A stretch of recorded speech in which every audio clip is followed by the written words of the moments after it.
All right, on this week's episode of Whitetail Cribs, we are back in Kansas and we're visiting with Josh Tatum. Josh was part of the Midwest Whitetail crew and then now part of the hunting public. Get ready to check out some incredible deer that he's shot over the years. Hear the story of a DROPTINE buck that almost swam away. So here we go, let's go.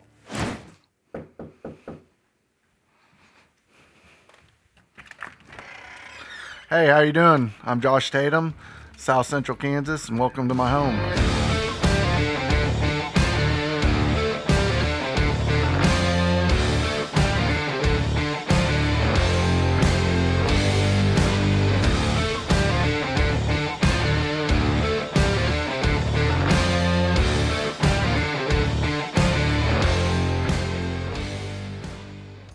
I live here in Winfield, Kansas. I work at a fire department, and part-time I work on the family farm, and me and my wife and our two kids live here. This is our first home that we built together and raised our kids in, so it's treated us real good up to this point. Hopefully in the future we can look at moving out in the country, maybe with some land and a little bigger house, but for right now we're happy where we're at. So this is my wife Miriam, my boy Ritter, and Birdie, my little girl. So these are our family pictures together from this last summer. So we'll just start in this room right here and kind of show you around the house. Don't have a lot of deer in the house, but I do have a few that my wife lets me put up in here. And then I'll show you kind of my Euro mounts from all my bucks in the past. A lot of my bucks I've either had Derek's filmed them or Matt, or I've self-filmed. So a lot of my deer I've filmed. So we'll just start here in the room. I'll just start with this buck up here. This is my first buck that I killed with a bow. And there's a lot of low times there before then. I'd wounded, I think, 2 deer before him, and was just trying to, have a successful harvest with a bow. I just got lucky enough that this happened to be my first buck with a bow. And I'll never forget when I was hunting it, and when I was hunting, the tactics and everything were so much different than they are now. But I was just in a tree, and I remember these 2 little forks kind of like sparring in front of me. And I mean, they sounded like little tin cans hitting together, and it was just enough to make him curious. And I remember him seeing him a few hundred yards away, and he walked in and circled right in front of me and gave me a perfect 20-yard broadside shot and didn't run too far. But that was my first experience with a bow. And after those hard times I had wounding some deer, not being successful, that was my first deer, and from then on I was hooked. So this is a 9-point here, and this is probably one of my favorite hunts. This is a hunt you can see when we filmed for Midwest Whitetail, and this is my favorite hunt for a lot of reasons, not because he's the biggest deer, but just because of how the day was. And if you watch that video, I filmed Derek that morning kill a mature buck, and we took care of that deer filming, and it was a pretty hot day. Really, it was an ideal day, and got set up, kind of did a more or less a hanging hunt. And this deer, I had pictures of him in early season but never saw him throughout the year. Derek and I are sitting there, and all of a sudden I get a tap on my shoulder, and Derek's like, here comes one, and he came in so fast with a doe.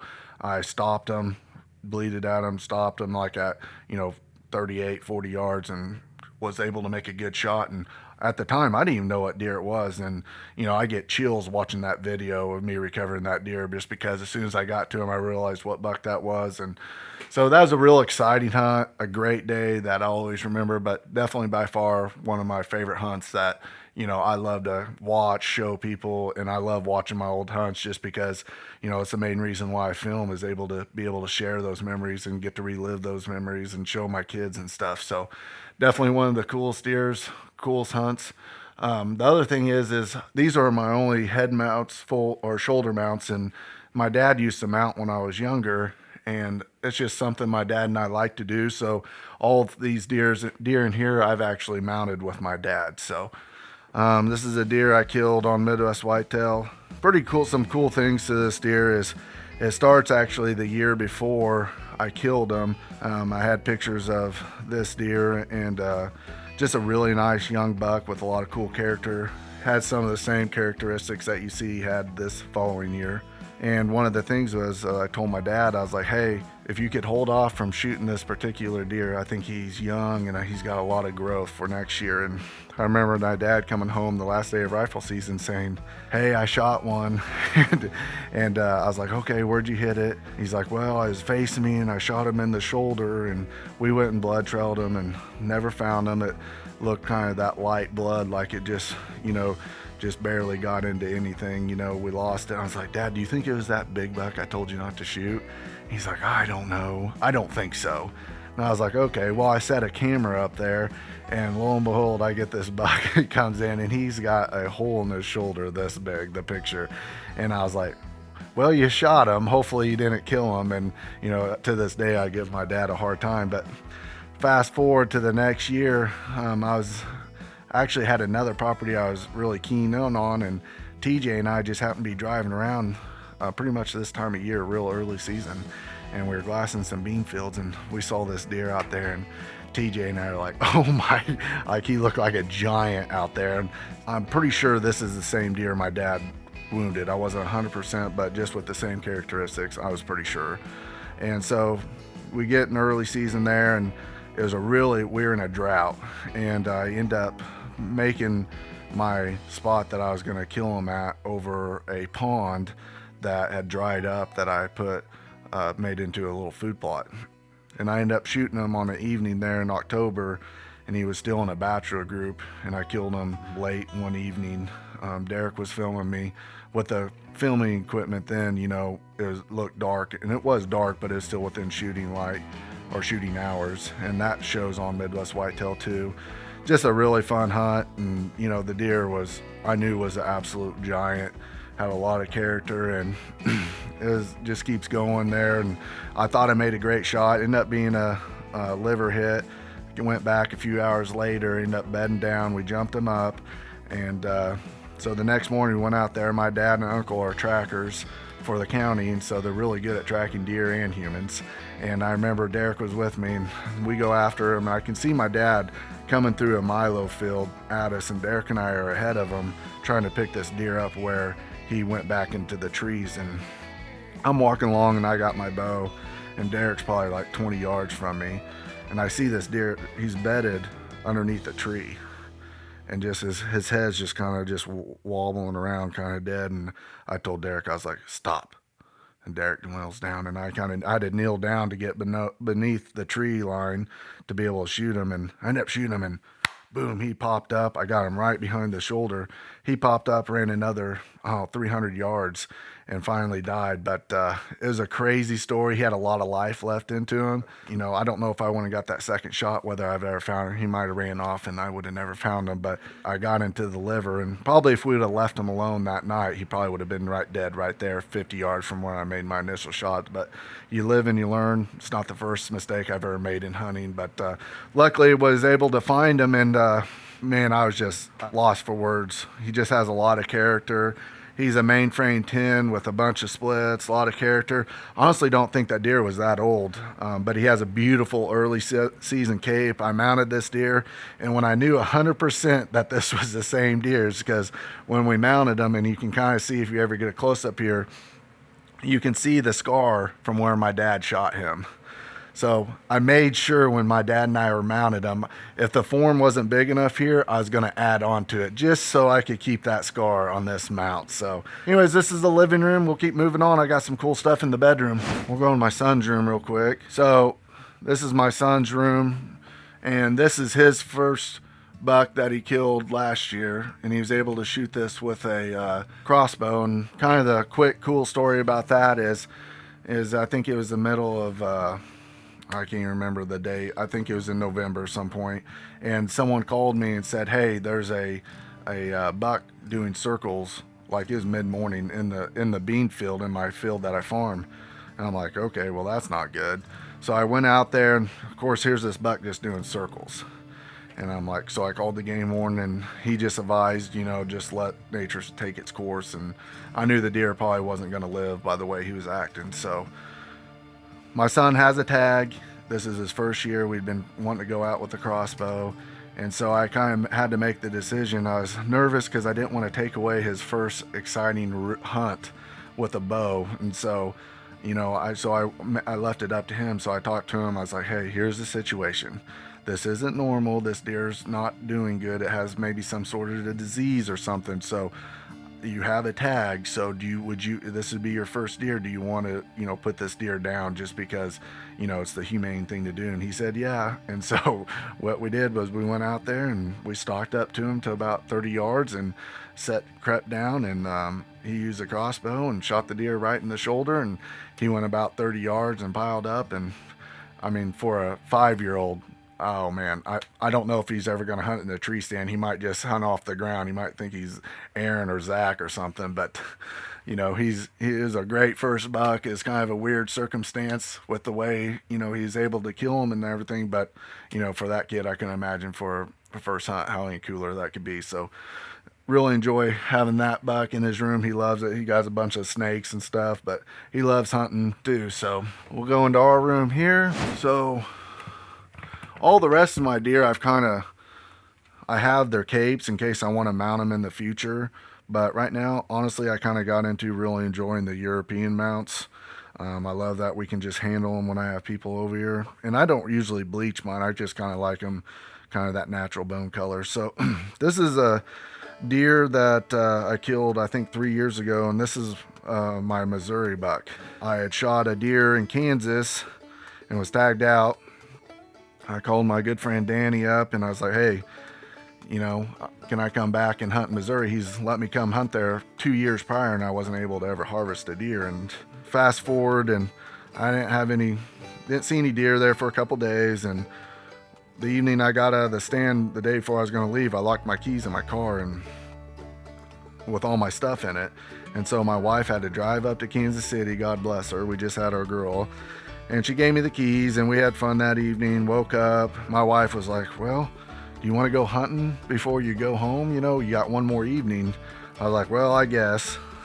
I was like, because honestly, I was kind of ready to go home after having my keys locked in there. It was just a mess. So anyways, I was like, well, I'll give it one more shot. So I went there. I didn't have my camera or anything with me because it was all dead. I wasn't able to charge my batteries. So if anybody's ever filmed themselves, they know that sometimes that can get tiring. So it was honestly kind of fun just to go out by myself. And I got up in the tree, and I remember sitting there, and there it's a lot different than here. It's so much thicker, and those deer, I think, can be bedded really close. And so I did something I normally don't do here, and I did a blind grunt.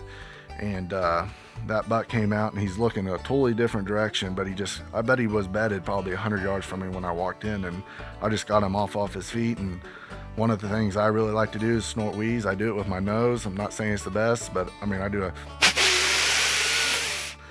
that real quick like that. And he looked towards me and came right down walking past me. And man, I can still picture in my mind like it's a video. And he came right there 20 yards, and I double lunged him, and I saw him drop from the stand. So it was a great deer. He's a 10 point. He's got 2 little kickers here, great brow tines.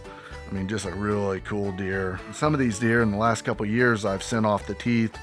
Not that it matters too much. I'm just curious in knowing their teeth, and I send them off to that deer lab, and this deer actually came back as a 3-year-old. This deer is a deer I named Hedgerow. This was a really good year, memorable year for me.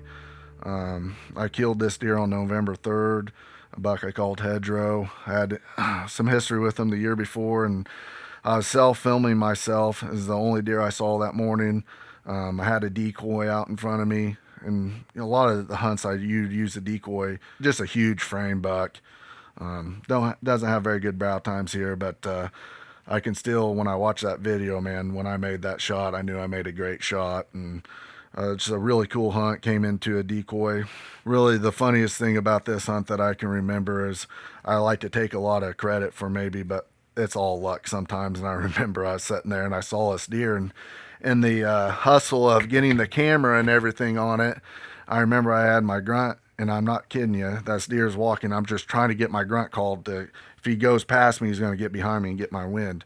And I'm not kidding you. That grunt, you can watch it if they uncutted film of it, but my grunt call falls and hits my stand on the way down. That deer looks up and sees my decoy. I mean, it worked just as good as the grunt call, but it was just enough of a noise that it popped him up, and he could see my decoy, and he comes in and pulls at the ground like 30 yards from me. done deal, you know. So this is my drop time buck from last year. That this would have been one of the hunts shown on THP. Some of these other ones would be on Midwest Whitetail. So really cool deer. I'd like to say I have a bunch of history and stuff of this deer, and I don't. It was real early in the season, November last year, and I hunted a new spot, and that morning I had a great hunt. Saw another mature deer that I actually was hoping to see that night.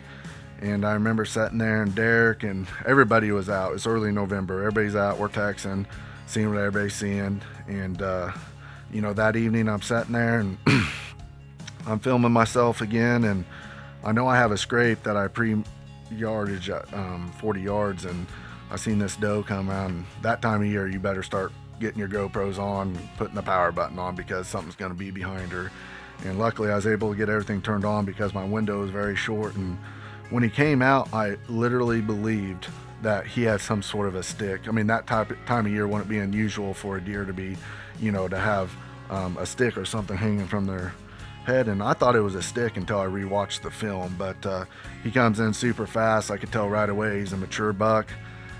He stopped at a scrape, and you know, if you guys watch the video, it explains it better there on THP. But you know, sounded good when I made the shot at 40 yards. He goes, ugh, you know, end up running him around, found him the next day, end up running him. He was really hurt. It was a double lung shot that I found out later when I gutted him. But you could watch the whole story on THP, but it was a really fun hunt, exciting hunt. And I was able to shoot him again the next day to actually put him down. And he was about to jump in a pond, and I shot him right over the pond dam, and he died in the water. And I actually had to swim out there and get him. It was a fun hunt, memorable hunt. I don't think I've ever been so nervous, you know, chasing after a deer after he'd been, I mean, it was just, adrenaline was through the roof when we were going after this deer that next day. So, you know, it was kind of fun because not only did I get to shoot him the night before, but I felt like I really got my time worth, because man, chasing that deer the next day, my heart was just thumping, and it was pretty fun. Pretty cool story, really. One of my more memorable stories I have of my deer I never seen before. You know, just I've never even seen a drop tine like this before, let alone have a chance of killing one. So just a beautiful deer, and got a lot of character to him, and makes a nice little kickstand. So keep on moving. So we'll come out here and we'll take a look at some of the deer I can't put in my house, so I'll bring them out here and we'll all take a look at them. I got a few deer here on the bar here, but these deer are the I killed in 18 and 19. Both of them will be on THV's videos. Both are really fun hunts I filmed myself on both of them. You can go on their show and watch both of those hunts. This deer was pretty cool. I was able to shoot him in later bow season, and this one was pretty memorable. This was probably one of my favorite recoveries. I had all my friends there. It was the first year of hunting without TJ, so it was bittersweet not having there to recover that deer with me, because he'd been in all my past recoveries. But that was fun because I had all my other friends with me, and I remember that being a really awesome recovery for that deer. So we'll start, I guess, over here. This buck means a lot to me. At some point I would like to get it mounted. I plan on mounting it. I still have the cape. So this would be TJ's buck, and this would be the same year that I shot Hedgerow, the buck in my bedroom, the big wide frame one. I self-filmed myself, shoot that deer in the morning. The next morning I'm filming TJ, and he was able to shoot this deer. This hunt's on Midwest Whitetail. Probably one of the coolest hunts you'll ever see. If you go watch it, I'll tell you, go take a look at it. It's a great hunt, beautiful film. And man, this was TJ's biggest buck. He went through some down years, not able to get on a buck, and he was super happy to shoot a buck of this caliber.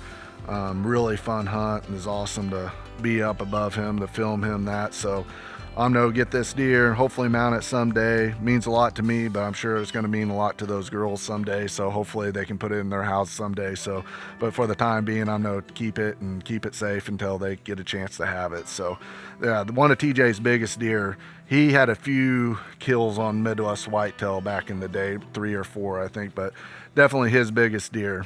This deer here, this is my Oklahoma buck from last year. I was able to kill the drop tine buck. Had some friends of mine that wanted me to, said I could come into Oklahoma, so I obliged, went and got in some black oaks and some cedars and wandered around for a while and was able to shoot a really nice deer. He actually came back as a 5-year-old, so really cool characteristics. They had pictures of him. Different hunting everywhere I go. Missouri, I mean, everywhere is different, you know. So, I mean, I enjoy where I hunt because I'm used to hunting there. So when I go to these different places, it's definitely different, and it takes me a while to get used to how the different deer act different in different terrains. So one of the last deers we have this is really cool deer. This is my wife's deer. First deer she's ever shot. She doesn't hunt much, but she enjoys going out with me every once in a while, and she's able to kill this deer the same year that I killed Hedgerow and TJ killed his buck. So I killed him 3 days in a row. I filmed myself kill Hedgerow, filmed TJ killing this the next morning, and then I filmed my wife. This hunt's on Midwest Whitetail too. I filmed her shooting this buck with a crossbow out of a hay bale blind. So it was a fun hunt being with my wife in the stand, and really cool buck. Has a lot of cool characteristics in it. So this buck is a cool deer. He's before the two right here, and this is the first deer that I killed after when Greg and Aaron and Zach, they started THP, and one of the craziest videos you'll ever see. But this deer came in, I rattled him in from, I don't know, he had to be like 3/4 of a mile away, and the film's so funny when you watch it. He hears it, and you know, he jumps the fence, and man, he just runs right in. I had a decoy, and he's an older deer. I think he came in as a 5-year-old when I sent his teeth off, but he came in, was able to get in within like 40 yards, I think, of the decoy, and I think he kind of knew something was up. But for me, that was close enough. One thing that, you know, for me personally, there's rules and stuff that we have to follow when it comes to hunting, but I try to not make rules for me on how I hunt. You know, I go out every time using my instinct, whether I'm shooting or how I hunt, and try to not give myself too many rules when I go out there. You know, I try to make the most ethical shot I can, and you know, I just find it funner for when I go out. I don't give myself any rules. I find myself able to make any decision, or, you know, just what my instinct tells me. So I know it wasn't the best shot. He's pretty far out there, but ended up turning right into it, and he died. So really fun hunt that you can watch on Midwest Whitetail. Or actually, this one was on THP. This would be the first deer that was on their channel. So